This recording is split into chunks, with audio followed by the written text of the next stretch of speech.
Welcome to Radical Responsibility, the podcast dedicated to ridding the world of blame and shame, where we explore the issues you care about from a unique perspective. 100% ownership for each and every circumstance we face in life, day in and day out. Hi, Philippe Mall here for the Radical Responsibility podcast. In this episode, I'm happy to share with you an interview I did for one of our Global Resilience Summits with Dr. Dan Siegel from the UCLA School of Medicine, a prolific best-selling author who I think has one of the greatest windows into understanding the human mind of any of our scientists around today. And so in this episode, this interview we did for the Global Resilience Summit, we talked about many things, and we really talked about how we can understand not only our own neurobiology and the reality of neuroplasticity and how we can actually begin to resculpt our brain in a way that really serves us, but also that we're always doing that in an interpersonal field, in the relational field with others. We can't really separate ourselves out of the nested relationships that we live within. And really, even our sense of self isn't limited to this skin-encapsulated body. We're actually, our sense of self exists within all of our relationships, which is why when we experience a serious loss, it can be a tremendously difficult grieving process because there's been a tear in the fabric of our sense of self, and we're reweaving that. Like, who am I with this person no longer in my life? So we deeply explore this emerging field of interpersonal neurobiology, of which Dr. Dan Siegel is one of the pioneers. So please enjoy. How are you, Dan? I'm doing well, Fleet. How are you doing today? I'm doing well. It's good to see you again. Good to see you again. Nice to see you. And are you at a standing desk? I'm in a standing desk, but it's actually a walking desk where the walking part is turned off. Oh, it's off today because I interviewed you once before and you were walking, and it was a very interesting experience. We made quite a connection around that. Yeah, I can certainly turn it on if you want me to walk. I just thought maybe for your viewers, especially me being stable, might be a little better. Yeah. Okay. Maybe we'll. I'll show them. So everyone's probably curious now. What does it look like when I'm walking at 0.4 miles an hour? And this is what it would look like. You probably can't hear the machine, can you? No. No. And this is what the walking looks like. So sometimes I'll do 3, 4, 5 hour lectures online, and it really helps to walk and not just stand. Yeah. Can you see that I'm even walking? Yeah. Yeah. I can feel it a little bit. You can feel it, especially if I go like this. Oh, yeah. Wow. Yeah. That's a great tool for embodiment and resilience. Absolutely. It is great. Actually, I really appreciate being able to move around a lot. Yeah, absolutely. Okay. Yeah. So I'm sure most of you are already well aware of Dr. Siegel and his important work, but Dan is a clinical professor of psychiatry at UCLA, and I believe your early work had a lot to do with attachment theory and adolescent development psychology and health. Yep. And as you shared with me once before, you kind of came into the mindfulness world through science rather than through one of the Dharma venues or something like that. And Dr. Siegel has written so many important books, it's hard to know where to begin. Brainstorm was huge in the world of understanding adolescent development, and more recent books, Aware and Mind. And I mean, they're just the science of the contributions to the science of mind, the science of consciousness, the science of being, really how to understand ourselves from a scientific perspective. And you know, my sense is you come from a pretty hard scrabble science perspective, but you don't let yourself be limited. You're pretty innovative and willing to look beyond what we might think are the confines of not the data, but the confines of a more limited view. For example, that we're these skin encapsulated beings and the mind is limited to that reality. Yeah, well, thank you for that, Fleet. And so I do come from a science background of a different number of sciences, biochemistry and medical science and then attachment science. But, you know, I'm also a clinician. as well as being, just a person on the planet and also a dad. So those humbling experiences of, just going through life, I think invite you to realize life is a lot more than what science has to say. Science is really exciting, really important, really offers us great insights into certain aspects of life, but not all of it. And so yes, I come with a science background, and I build in, to the conceptual framework, something more than just what the science says. Yeah, well, thank you for that framing. It's really helpful. And thank goodness that you're not limiting yourself on the way. And part of that interdisciplinary background of yours has led to what you and others are creating is this field of interpersonal neurobiology. Is that the right term? That's right. Yeah, that's a phrase that we use for what happens when you bring all sorts of different fields together into one framework, and then think about the nature of reality based on that, what's called, what E.O. Wilson would call consilience, that consilient way of looking at things. Well, let's begin with the science. So from a science background and that perspective, what is resilience? And we all have this idea, well, it's that ability to bounce back, but neurobiologically or in the brain or the nervous system, what exactly is resilience? Can we measure it? Can we look at it? Yeah, well, you can measure it, and many different people, for example, like Alyssa Eppel, Eppel, she, no, I'm getting her name wrong, Epel, two S's in Alyssa. Alyssa Eppel and Elizabeth Blackburn study resilience, and you can look at ways of measuring that psychologically in something, for example, called perceived stress, and look at the ways in which how our minds take on the view of what basically something meaningful being at stake gets activated.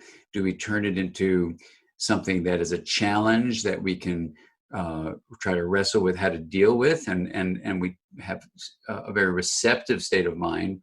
Or do we instead interpret this meaningful thing that's at stake as a threat, and then collapse in the face of it? Collapse meaning we become rigid in how we function, or maybe even chaotic.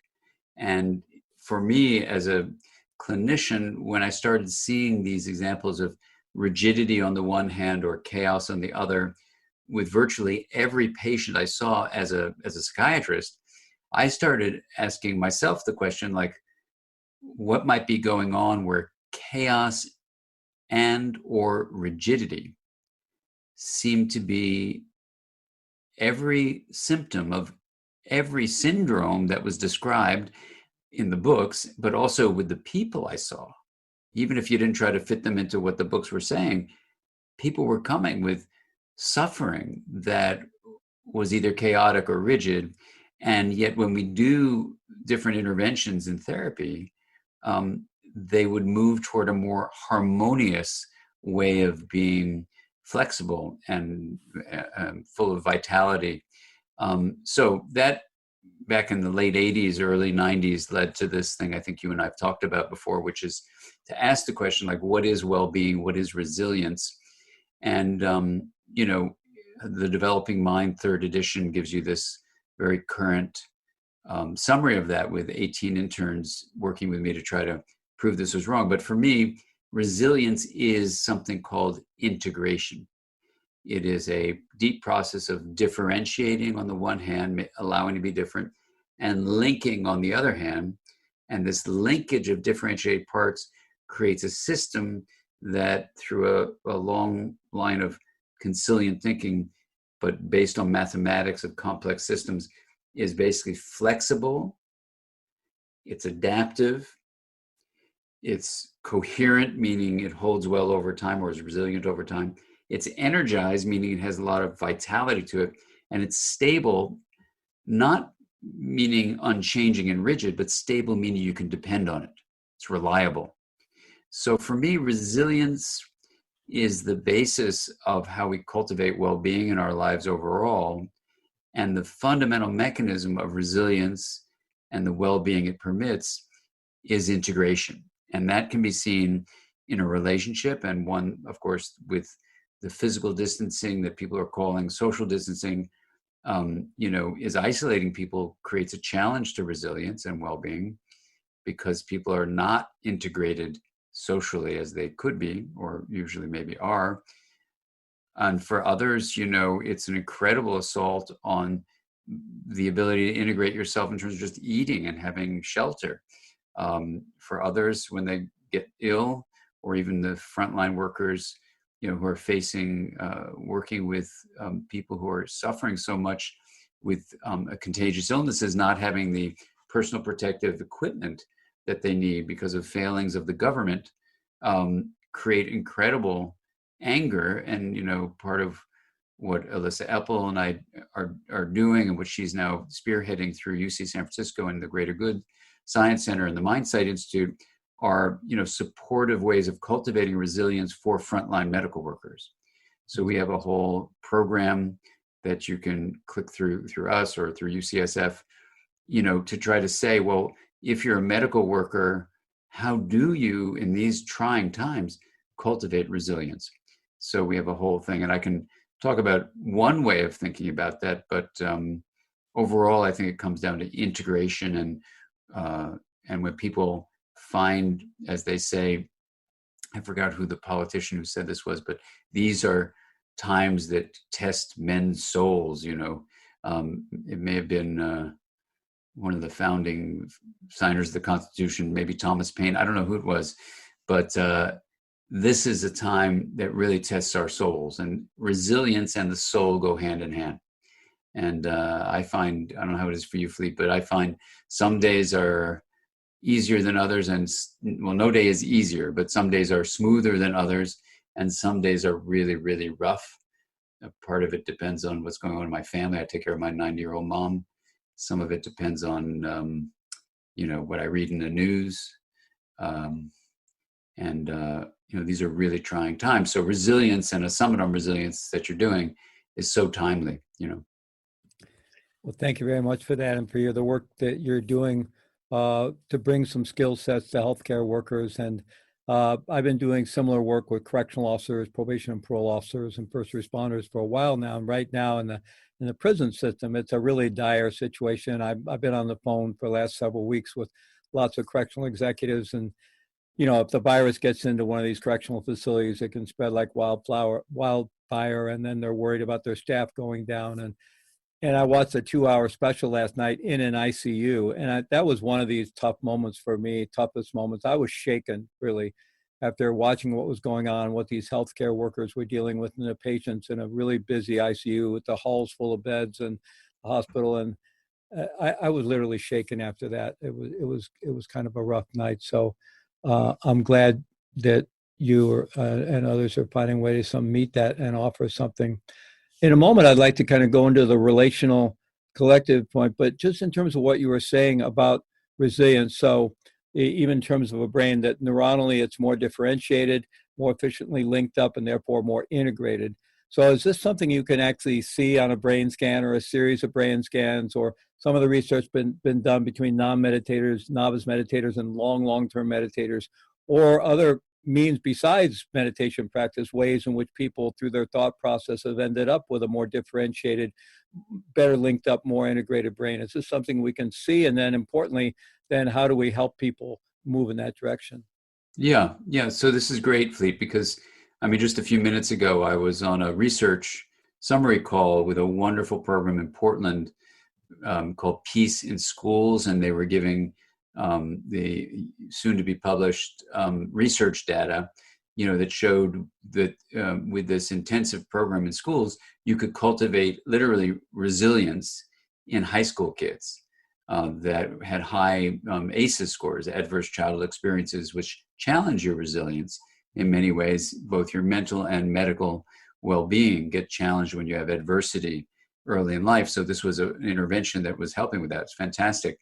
Another program actually in your state in Massachusetts called Calmer Choice showed in a study by Bauer and colleagues in 2019 out of MIT that even just an 8-week program, the Peace in Schools is an all-year program, but in Calmer Choice, what you see after 8 weeks in 12-year-olds is that the brain's structure has changed with a mindfulness intervention. I actually call it 3-pillar mind practice. 3 pillars meaning, you're training focused attention, you're training open awareness, and you're training kind intention. And I was at a research meeting where half the researchers said, just call that, mindfulness training. The other half said, no, you can't include compassion in mindfulness training, so you can't call it mindfulness training. And another one said, call it mindsight training. This term I use. I said, no one knows what that term means. So I said to them, okay, why don't we call this 3-pillar mind training, just to be really specific. What do we mean by these terms? And so it cultivates a focused attention, an opening of awareness, and a cultivation of an intention, an intentional stance of kindness and compassion and positivity, of love, basically. So the Calmer Choice program, I went over this with the lead teacher of that, is a 3-pillar practice program. And what the MIT study from Bauer and colleagues showed was that you integrate the brain. So they have brain scans before the study. These are 12-year-olds, brain scans after the study, and you grow fibers from the prefrontal region, especially on the right side of the brain, down to the amygdala, which in kids with adversity, the amygdala is larger in size and more activated because it's a part of the brain that is a part of a network that mediates the threat reaction of fear. And if you continue with an excessive reactivity induced by your experience, you can have internally generated fear responses that are not helpful to being resilient, right? So these fibers from the prefrontal cortex, the ventrolateral prefrontal cortex, to be specific, these fibers, what they did, and let me turn that phone off. What they did was, it is off. It came through my computer. Sorry about that. I don't know how to turn that off. So what it showed was that these fibers are likely what are called inhibitory fibers. So that over time, other studies would show in adults, the amygdala, if it's excessively differentiated, if it's too big and exerting itself more, it's too differentiated, it becomes more a balanced differentiation in the brain. And it's not only the Bauer study, but it's a bunch of studies in adults that show you not only grow these prefrontal fibers, but you allow what's called the default mode network, which can be excessively preoccupied with the self. What are others thinking about myself? What do I think of myself? What do you think of me? What do I think of you think of me? All that stuff that gets you anxious and depressed with a separate self is an excessively differentiated default mode. So it challenges resilience. You can make it more integrated with the whole brain. That is, you balance linkage and differentiation for that. You grow the corpus callosum that connects the left and right hemispheres, which are differentiated areas. They become more linked. You grow the hippocampus, which links widely differentiated memory systems to each other. And you allow the connectome to become more interconnected. And if you look at the Smith and colleagues study out of 2015, you show that basically every measure of well-being and essentially resilience they could find was predicted by one brain factor. And the way they phrase it is how interconnected your connectome is, which basically means how are the differentiated areas of the brain linked. So in our terminology, we would just say integration is the best predictor of well-being.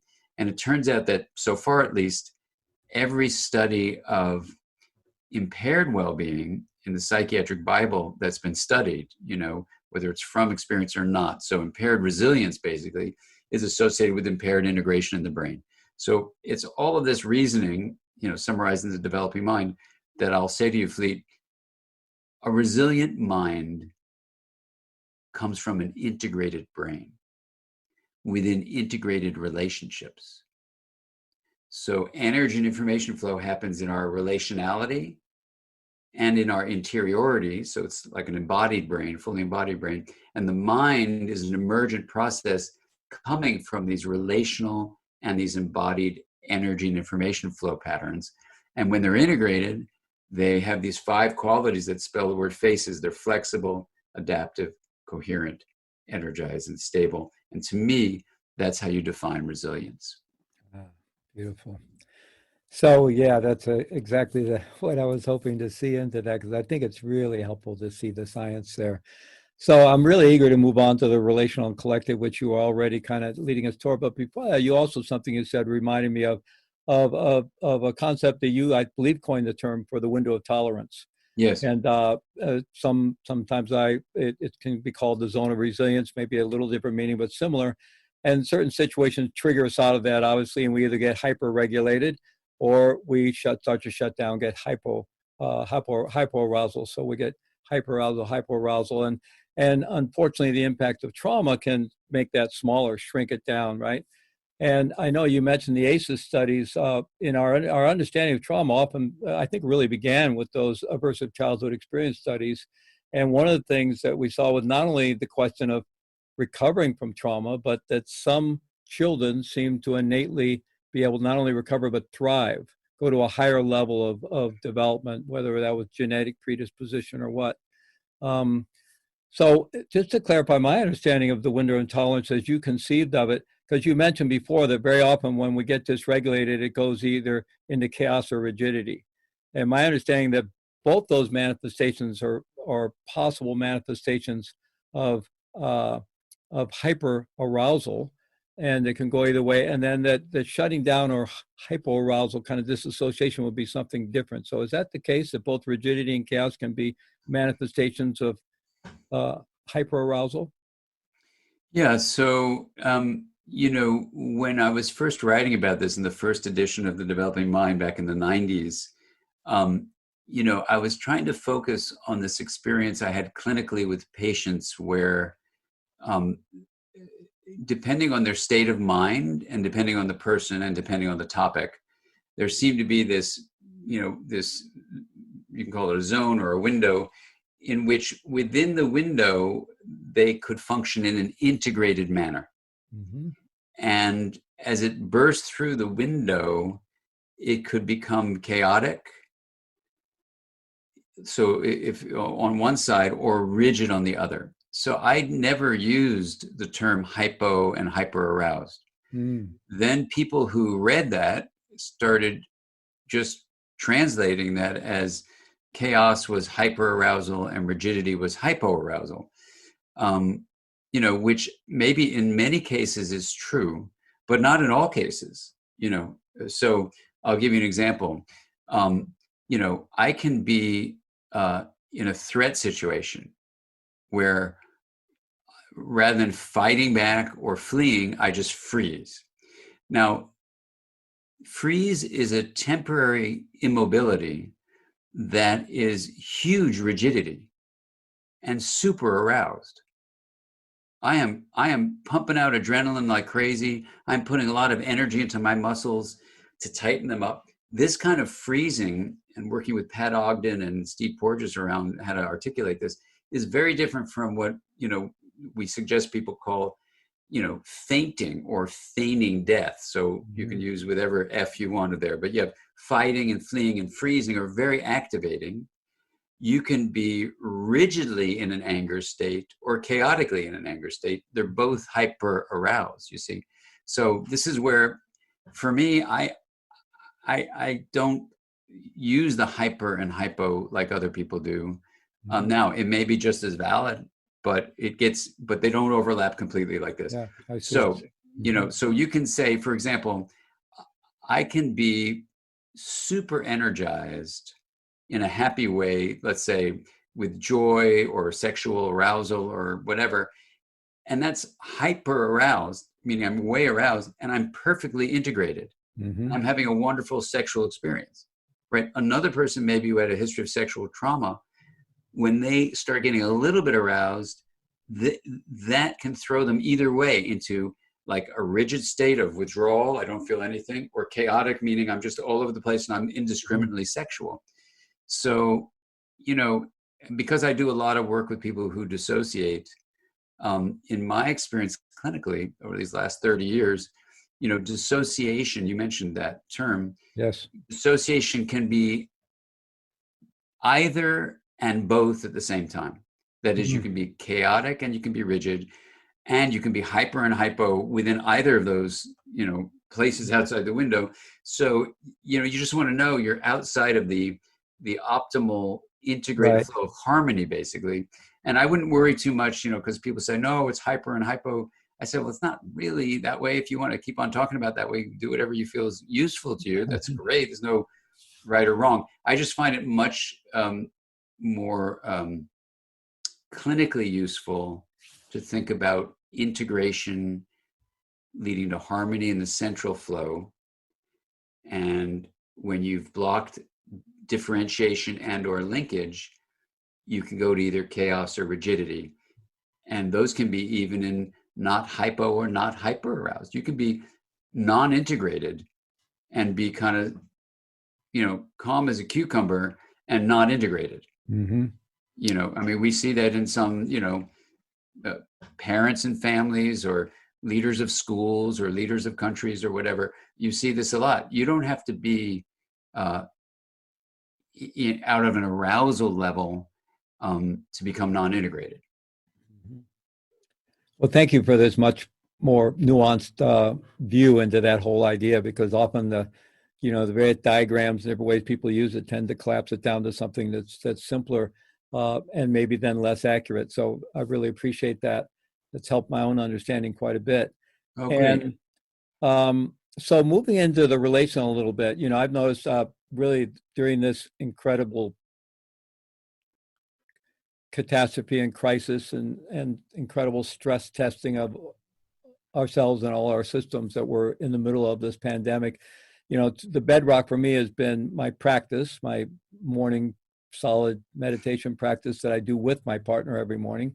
And then my relationship with Sophie, my partner, sometimes I'm a little here and she's a little there, but we seem to balance out. We haven't both gotten totally dysregulated at the same time, fortunately, yet.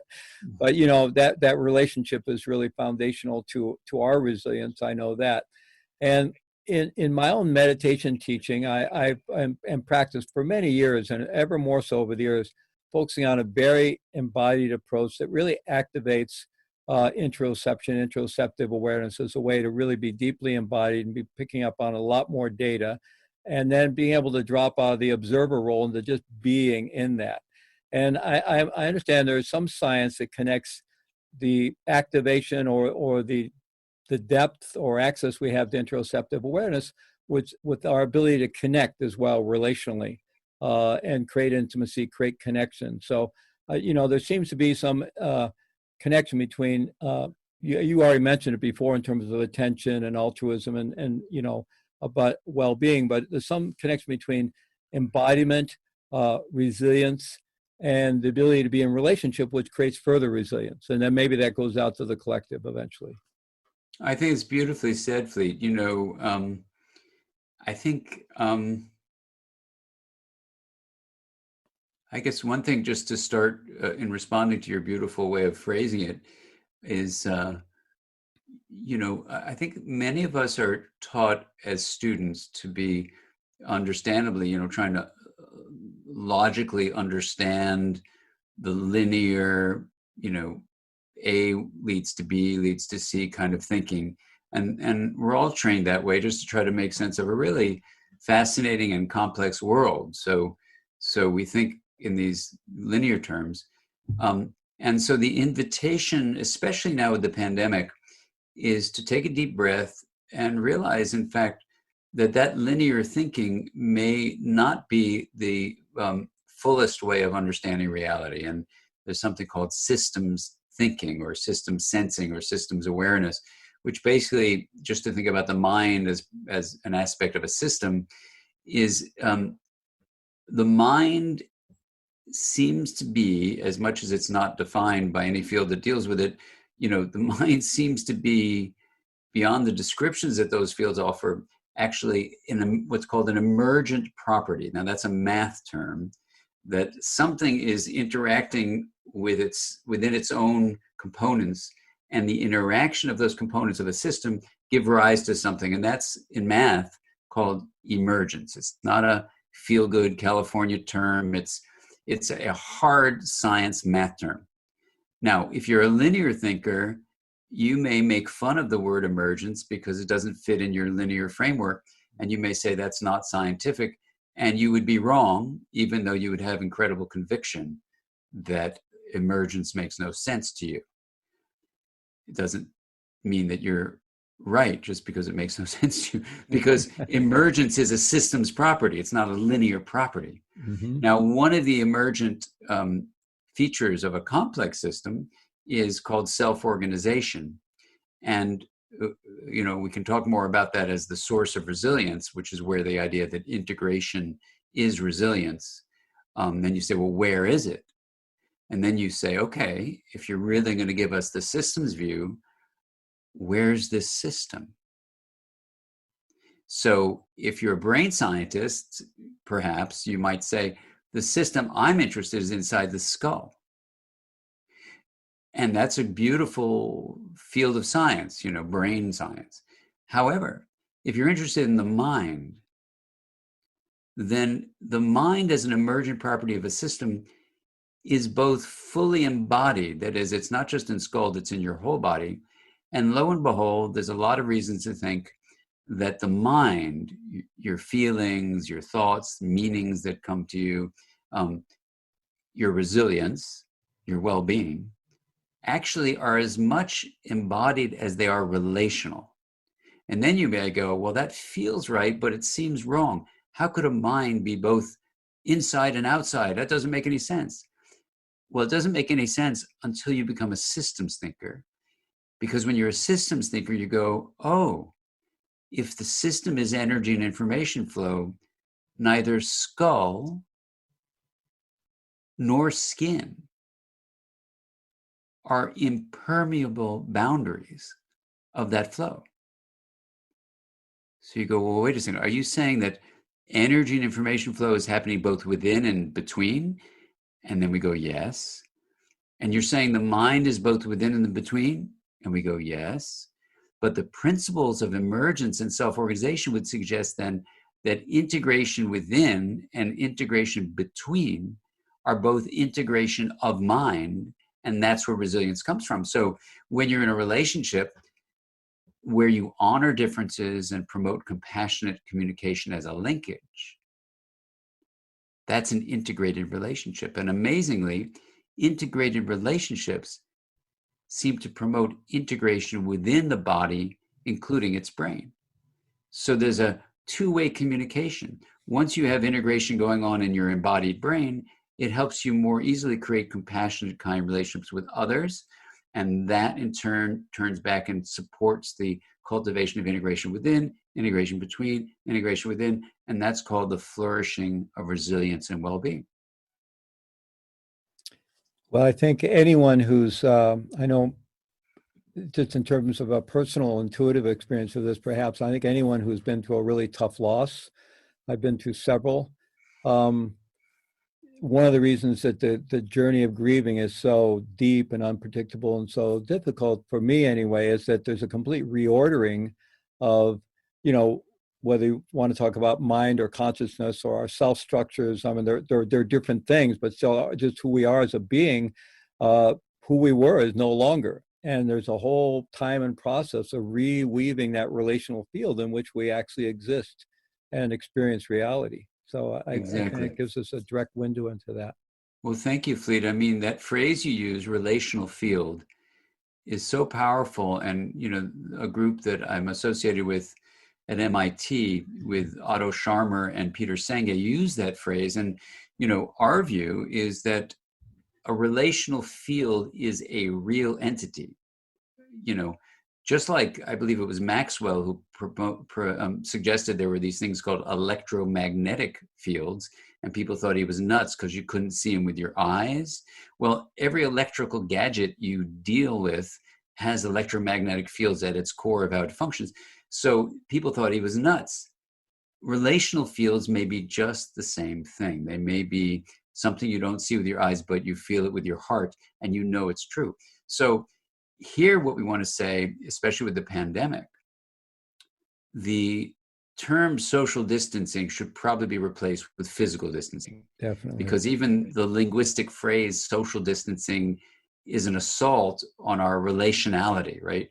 So that's one thing we could just easily change. Let's call it physical distancing. And, let's begin with that. Then you go, okay, during this time of physical distancing, what can we do to create integration within? And we can talk about that. Like we have a practice called the Wheel of Awareness, which is just one of many, many practices that can cultivate integration. This is an integration of consciousness practice.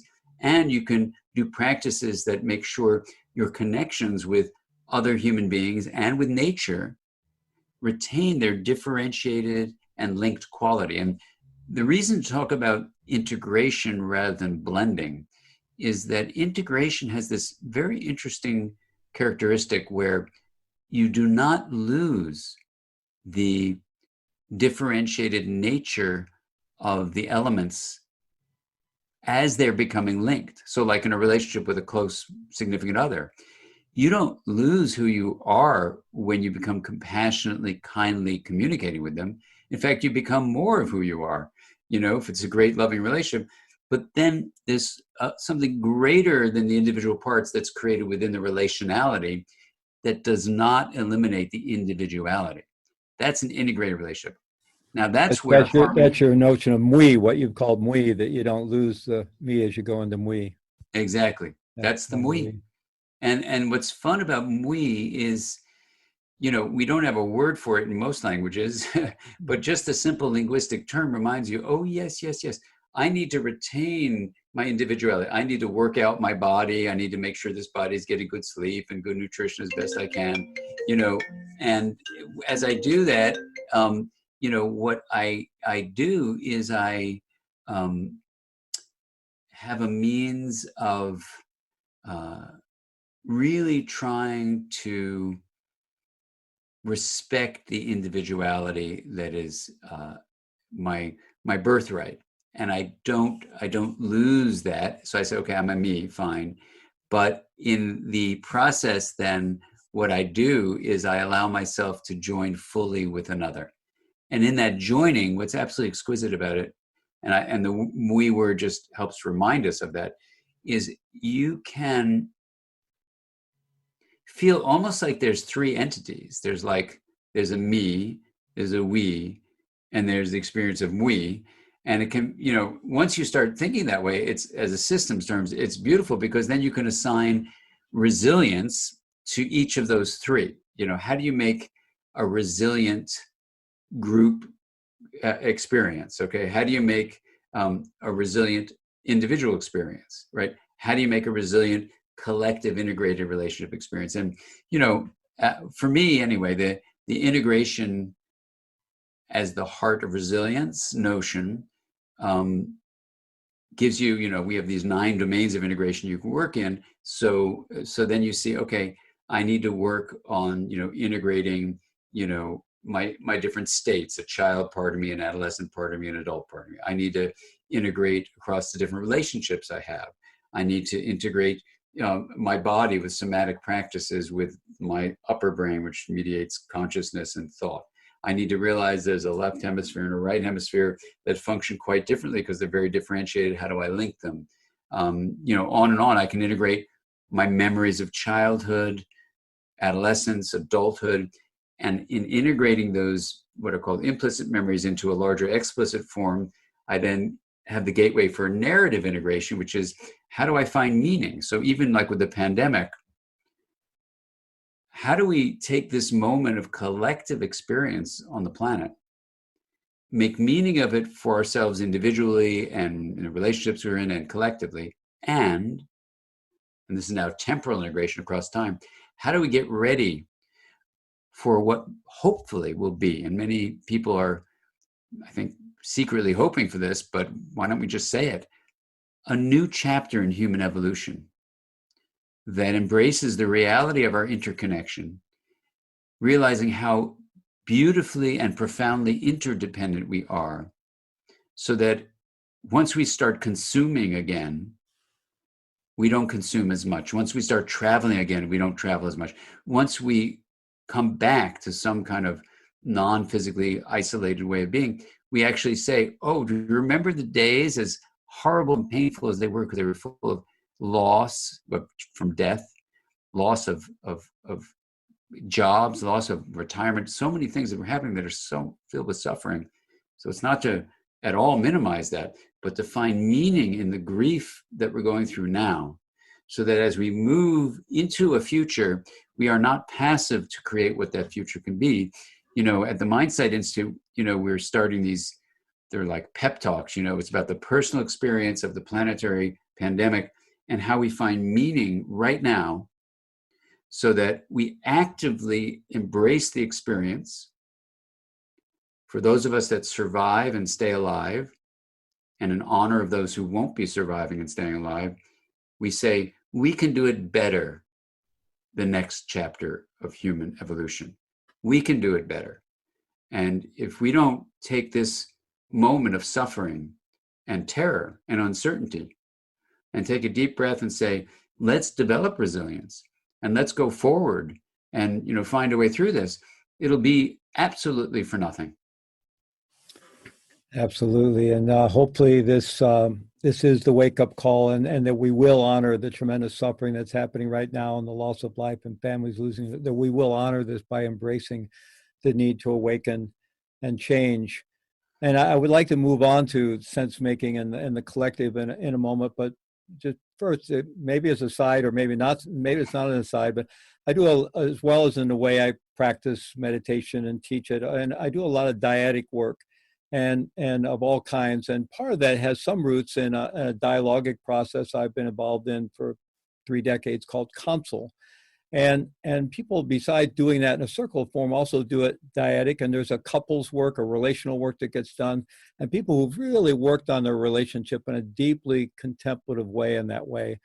Talk about something called that the relational field begins to manifest as what they call the third presence. Now, this may be getting a little woo-woo or beyond the science, but sometimes they'll actually put a cushion there, honoring that. And sometimes someone will suddenly feel they're speaking from the relational field. And when someone does that, whether it's the group or the couple, it is really different. You can feel it when it's genuine and when it's not. And so the work I've been doing, especially in recent years, even in training all kinds of people in general, but also training first responders and correctional officers, I do a lot of dyadic work where I train them first to get really embodied in themselves, take ownership, sovereignty in themselves, and in a really embodied way, and then voluntarily entering into a relational field, but not losing themselves in the way you're describing, and learn to weave through a process of eye gazing and dialogue and presencing each other and going back and forth between being able to sense themselves, sense the relational field, and develop that multi-sensing capability to together weave themselves into profound states of at least a momentary state of resilience that it's quite, people experience it as quite profound.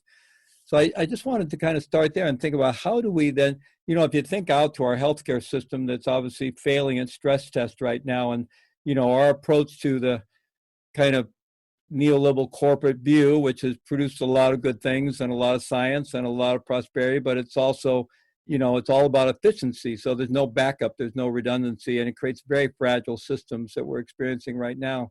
So if we're going to do something different, it's obviously going to be created by resilient people with resilient relationships. So I'm wondering if you can just help us imagine our way a little bit from our own personal practice to the quality of our relationship to the teams, organizations we're part of, and how we might take this as the wake-up call and begin to contribute to something more resilient, more integrated arising at the larger levels of scale. Yeah, I think that's so fabulous. Fleet, I guess I would start with a resource. There's a fantastic book called The Gift of Presence by Caroline Welch that identifies, and she's our CEO, it identifies how presence, this idea of being receptively aware in a way that would permit us to feel that relational feel you're talking about, is a foundation for 3 other things that begin with a P. But the first is, to get to right to your point, is to find purpose in what's going on. The other 2 are to pivot, to change when you need to, which now the pandemic is asking us to do. And the other one is to pace ourselves, which we need to do. But let's look at purpose, this first of these P's that are come from presence. So for me, I'll just say personally, if I start worrying just about my 90-year-old mom who I'm taking care of, or my adult kids, or people I love, and worry about the virus, or myself, ending my life, it can be absolutely terrifying and feel completely overwhelming.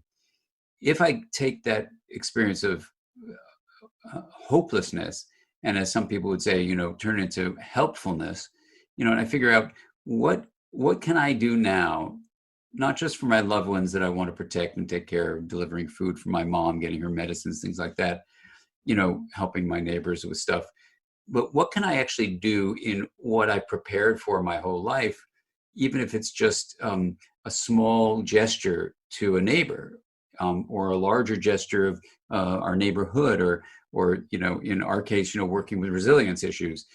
If I can then see in the present moment how I might be able to be of service to other people, then it has meaning to it. It has this deeper life's purpose. Another side of purpose is to envision that who we are is beyond just these bodies we're living in. And that sadly, if the virus were to get this body, and this body weren't able to breathe and didn't have, the ventilators that the government should have prepared for, and the hospital workers, as hard as they're working, either can't help me, or they decide because of my age that they're going to go help someone who's younger, which is understandable, and this body dies. My deepest hope is that anything I can do between that day and this day, will be of service, so that the human beings and other living beings of our planet, will find a better world because of some little thing I did. And that gives me a sense of purpose. It says, Caroline Welch says, it's the reason to get up in the morning, because otherwise I would just stay in bed, or, try to distract myself with something, or clean. This house is so clean. It's never been so clean. I'm constantly cleaning to get a sense of, agency, and being competent at something. Oh my God, is it clean? And I'm working out like crazy with my few weights that I have and my little broken elliptical, I give into that. I want to feel like I'm achieving something. So boy, just give me some dirty dishes and I'm like in heaven cleaning the dishes, dish by dish. And the purpose that Caroline beautifully talks about in The Gift of Presence is, fundamental to our well-being. If you look at the research she reviews in that book, it's incredible. And I wasn't aware of this until she wrote it in the book. Our health is dependent on us living with meaning and the purpose that it gives us. And if this pandemic makes us feel that life is meaningless, well, that's an assault on our resilience. Whether you define resilience in the simple way of, bouncing back from a challenge, or the ability to take something meaningful at stake and don't deal with it as a threat, deal with it as a challenge. So you activate these, what Carol Dweck would call, this growth mindset. That's a form of resilience. All those are ways of describing it. But the deeper level is, can you be flexible, adaptive, coherent, energized, and stable, even in the face of, something really meaningful happening? That's resilience. And that integrated way of being requires you find meaning. So, at the Mindsight Institute with these pep talks, it's going to be about mui. It's going to be about the idea that maybe this is a wake-up call. And what are we waking up to? Well, mui is for us a way of, in a very simple little word across all these languages that we have, making up in your own language a way to become resilient even through the pandemic and beyond. Wow, thank you. So it reminds me, when we talk about resilience, in our work with correctional officers, we talk about physical, mental, emotional, and spiritual resilience, and skill sets and strategies for becoming more fit and resilient in all those domains of life. And when we talk about the spiritual dimension, where spiritual distress can really be one of the real avenues into suicidality, which is a real issue in first responders. And so we talk about spiritual fitness and resilience as that felt sense of connectedness within ourselves, with others, and with some greater dimension that gives our life meaning and purpose. But then also all the other things that give our life meaning and purpose. That really, to have that sense of integration and meaning and purpose in life is the definition of spiritual health in some ways that you were pointing to. Yeah, Yeah, absolutely. absolutely. I mean, spiritual is so interesting word, Fleet, because, I wasn't raised in a spiritual home at all. And for some reason, I don't know why, people um, took some of my books and says, "Oh, these are spiritual books." And I go, "What? What do you mean?" And then they said, "Yeah, come to this conference." So I went to a conference on spirituality and education, and they gave me a workshop to do on this subject, and so I confessed them. I said, "I think it's a mistake. I'm not supposed to be here. I don't know anything about spirituality. What's spirituality?" 75 people in a room. We went around. Everyone said what for them spirituality was, and amazingly, they all said the same thing. For each of them, there are various subtle differences, but it came down to these two things. For these folks, spirituality meant having meaning beyond survival and having connection beyond the skin. Mm-hmm. And I went, whoa, meaning beyond survival, connection beyond the skin. That's, you're saying meaning and connection are what spirituality means? They go, yeah. I go, okay, then let's talk, I'm because in. I'm in. If that's what you mean by spirituality. So ever since that time, that was a long time ago now, I have felt more comfortable using a word that, I was banned from using as a kid and never had as a scientist, but I don't have any problem using it. I mean, as long as you define it, even John Kabat-Zinn, who doesn't use the word spirituality, he says mindfulness is ultimately relationality. It's not just awareness, it's relationality. And, it's a beautiful way of talking about mindfulness. So I know John doesn't use the word spiritual, and if someone uses it with me, like I would say to you, Fleet, what do you mean by spiritual? Mm-hmm. I'll ask you, what do you mean? Well, I mean, just what we just talked about. It is that sense of connectedness, I think, within ourselves, with others, and also maybe with some transpersonal dimension, whatever. It's just something bigger than ourselves that gives our life meaning and purpose. And then it's also the ways we stay engaged in our life, the activities we do that do give us a sense of belonging and meaning and purpose. And, Yeah. of course, it overlaps with psychosocial health and other things, but there does seem to be this greater dimensions of which religious values and religious practices are a subset, an expression of. But does seem to be this domain of human life that's about connection and meaning and purpose. Beautiful. Yeah. Well, we're in that together, Fleet. And I think the research would support it. And I'm just thinking what Caroline wrote in The Gift of Presence.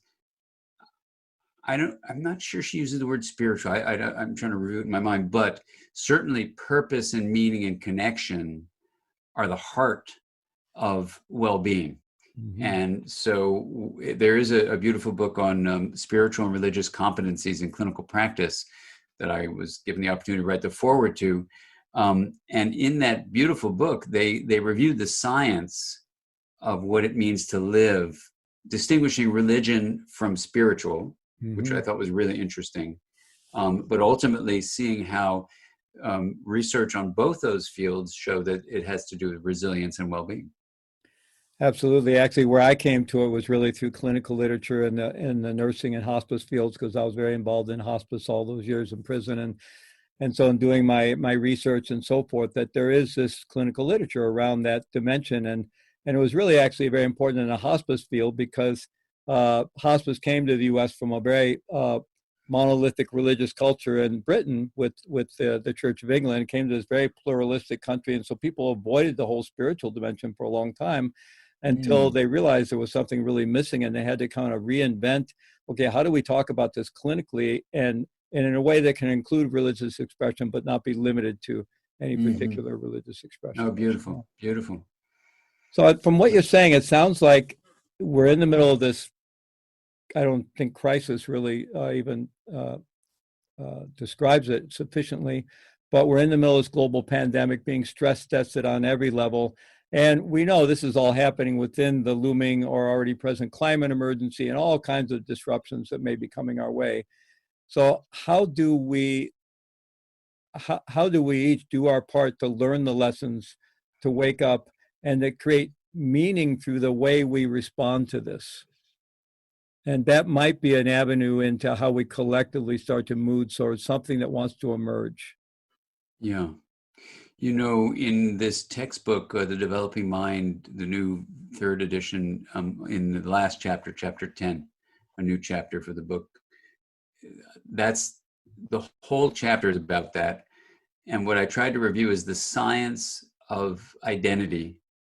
And, there's in the book, you'll see there's I'm an acronym nut. So the acronym I use is the acronym sibling, meaning, if there's a way for us to live on Earth as brothers and sisters together with all living beings, that would be cool. Well, what's the acronym sibling? It dives deeply into the science of S, which is the self, and realizing the self is actually a part of a much larger system than the skin that we usually use to define, oh, my self is here, your self is there. So part of the answer that I would offer you as something to reflect on, Fleet, is we need to open up our thinking about what self really means. Mm-hmm. The next part of the sibling acronym is identity. And what that means is that, human beings do have a need to say, this is my identity. This is who I am. Now, if we can allow the next chapter of raising children, adolescents, and even revising our adult perspectives, which I think is possible based on the science, to say my identity is beyond the skin-defined body I was born into. Then you can realize that we can actually have this more integrated identity. And you go, wow, I can be differentiated in a body, but also have a we that's a part of it. And that's like the introduction of the we idea. And then the B of sibling is belonging, like you mentioned, that the need to belong is a deep, deep human need. Maybe it's for 200 million years as mammals we've had it, but we need to belong. So what do you belong to? Whom do you belong to? So if you're only belonging to your family, then that's still a part of kind of a separate selfhood that creates us versus them. If you only belong to humans who share your same religion or skin color, that's still an us versus them thing. And even if we only identify and view self as human and our belonging is only with humans, well, that's going to be a problem because we actually are part of nature. So this belonging to all of nature becomes a pressing need for how we go forward in the next chapter, I think, of human evolution. The L is a word, I wrestled with in, putting this together as a scientist, but I'm just going to go for it. It's love. Mm-hmm. That love, is a vital force you experience when we do this wheel of awareness practice where you integrate consciousness and get into pure awareness in the hub. I've done this now with 50,000 people in person. The first 10,000, I did a survey of them and recorded all the results. Love came up over and over and over again, a kind of deep binding, connecting force along with interconnection and this sense of presence. So interconnection, presence, and love are like three threads of a singular fabric of life. So that's the love part is something we cannot ignore and shouldn't shy away from. So B, L, love. The I is interconnection. I think a linear thinking way makes you think, oh, Fleet is in that body and okay, he's going to interact with his friend there and friend there, or whatever. But a systems view makes you realize we're all interconnected and interdependent, and interlinked and inter-are and interbeing and all these inter things that many people have written about that is not a part of linear thinking. It's just really embracing a systems view. So we have to become systems thinkers. That's the, where are we at? I, and the N and G. N is noesis, which is the kind of scientific knowing, factual knowing. And I think there's a science to all these things, to self, to identity, to belonging, even to love. And when you realize the interconnection of everything, I think we can raise the next wave of humans to actually ponder how we could have been so limited in literally socially constructing a shrunken solo self. They'll marvel at how we could pollute Earth as if it was like a spherical trash can and say, wow, you were so distorted in your thinking, weren't you? Distorted in your perceiving, weren't you? And we go, yeah, we're sorry. And thank God we had the pandemic, as terrible and terrible and terrible as it was, that it slapped us in the face. So we got up, and that's the noesis part. And then the G is gnosis, which is, a deep way of believing because of direct experience. Some people call it wisdom of spiritual knowing, and this wisdom of spiritual knowing, this gnosis, the Greek term, I think is what we have to support, and, in these pep talks, my hope is if we start with a small cluster of motivated people in the midst of this pandemic beginning, because surges are about to happen and it's going to come back next fall, we need to start working together to find collective meaning and be siblings with each other as we go, and if we can create a collective process like that if any individual, this body included, doesn't make it through, there will be members of our collective identity as we that will take this forward so we can make a difference in the world ahead. Sibling, I love that. You definitely are the master of acronyms. It's an addiction. Yeah, what I'm hearing a lot of things there. Sometimes in my consulting work, I've done a process called backcasting. So you envision where you hope to be, that transformed world we would all like to imagine, and then you go back to some event and describe how you got there. And it's a way to envision the pathway. So I could imagine doing that to that back there, that is that wake-up call when that pandemic happened. And here's what we did. And then we did this, and then we did that, right?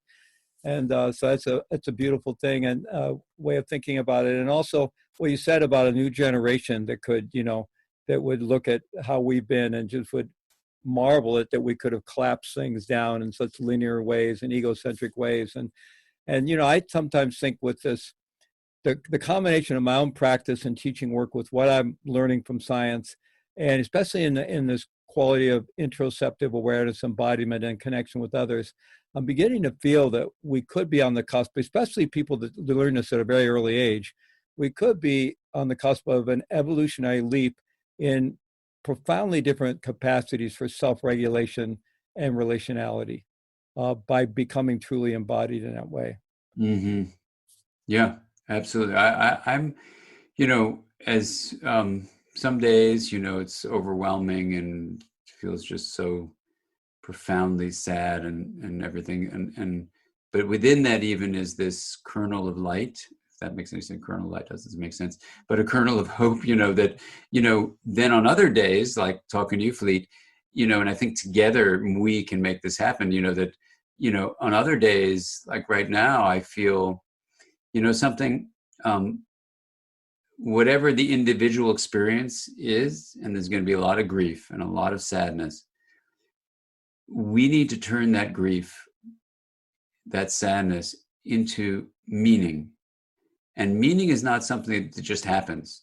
We need to collectively construct it in a way that will serve all living beings through these really harrowing times we're just beginning.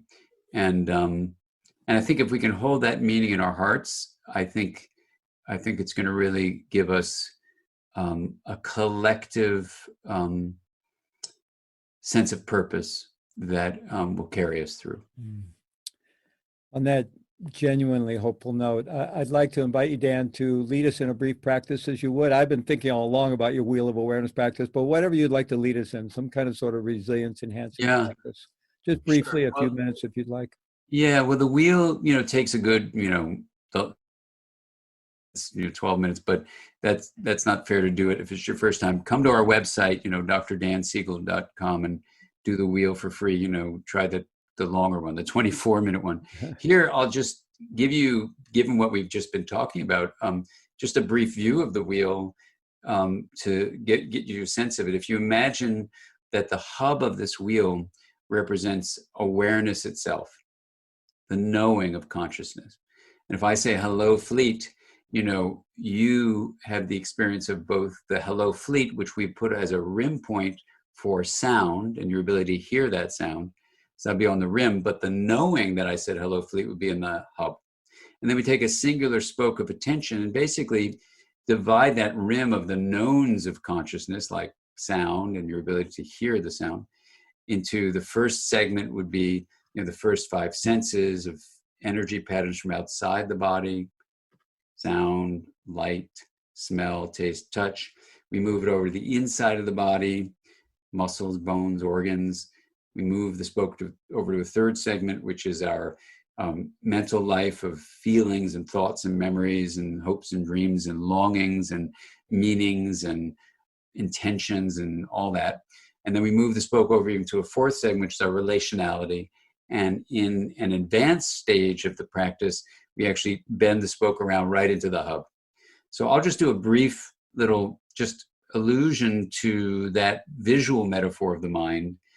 And just if you want to keep your eyes open, that's fine, or gently close them. And I'll just say a few things based on what Fleet and I have been sharing with you. And that is that you have the power to focus this spoke of attention, this metaphor of a wheel, to anywhere on the rim. And to also not only choose where to focus that attention, but to actually realize that the hub of knowing is actually distinct from the rim of the knowns. And that is a deep source of resilience and well-being. It's a source of empowerment because you can even be aware of a feeling, let's say on the third segment of the rim, of profound hopelessness.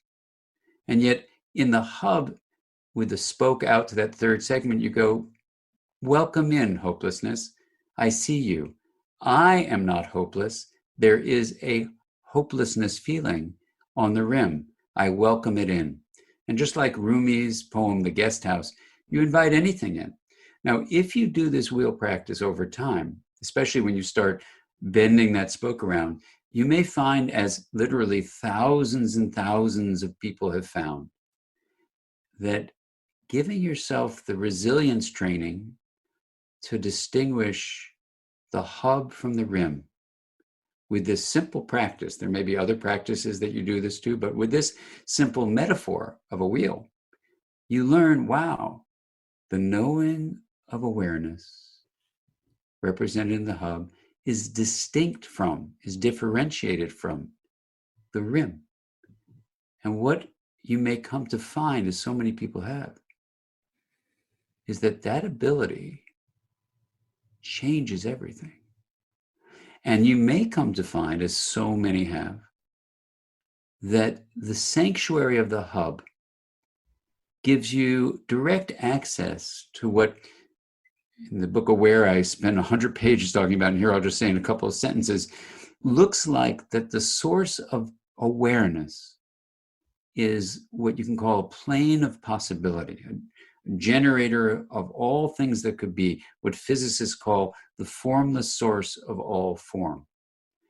And that in accessing this formless source of all form, the quantum vacuum or sea of potential, for reasons that I don't think anyone knows, but seem to happen over and over again, you will tap into this incredible source of not just awareness, of course, that's what the hub is, this plane of possibility, this sense of presence, being present. But you will also tap into the reality of interconnection and this incredible source of vitality that many people use the word love to describe. And as you do these practices, you may find that love, interconnection, and presence are the foundation for resilience. And that as you then move the spoke over to the fourth and final segment of the rim and open up to your connections to people you know, people you don't know, to all of nature, you come to realize that this journey is not just a journey of this body that gets, about a century to live on this earth. This journey is a journey that involves all living beings that existed before this body you're in was born. And this journey of yourself is more than just this skin encased body for all living beings that will exist after this body is gone. And when you come to walk on earth with that reality of integration, all the elements of the rim available to you, the hub distinguished from the rim, love, interconnection, and presence is the way you can walk through life. And that is a deep, deep grounding in a resilient way of being. Thank you so much. Thank you so much. And people can find the Wheel of Awareness on your Mindsight website? Yeah, Mindsight well, our Institute? courses, if you want to take a course, it's on the Mindsight Institute thing. So we have like a 36-hour course you can take and stuff like that. That's our educational institute. For things like the wheel, free resources, you can go to the Mindsight Institute and check some out there. But also the wheel, I believe, is on the Dr. Dan Siegel website. Yeah. Mm-hmm. Right, great. So is it dansiegel.com or drdansiegel.com? It's DR and then DAN for Dr. Dan and then Siegel, SIEGEL.com. Great, wonderful. Well, thank you so much for your time today. This has really been enlightening and very meaningful for me. And, I think just having a conversation like this is resilience building, obviously, and meaning producing and so forth. So I really appreciate it. Thank you so much. Thank you, Fleet. It's great to be with you and best to you on this summit and great to see you. And I'll see you again soon. Great. Thank you. Thank you.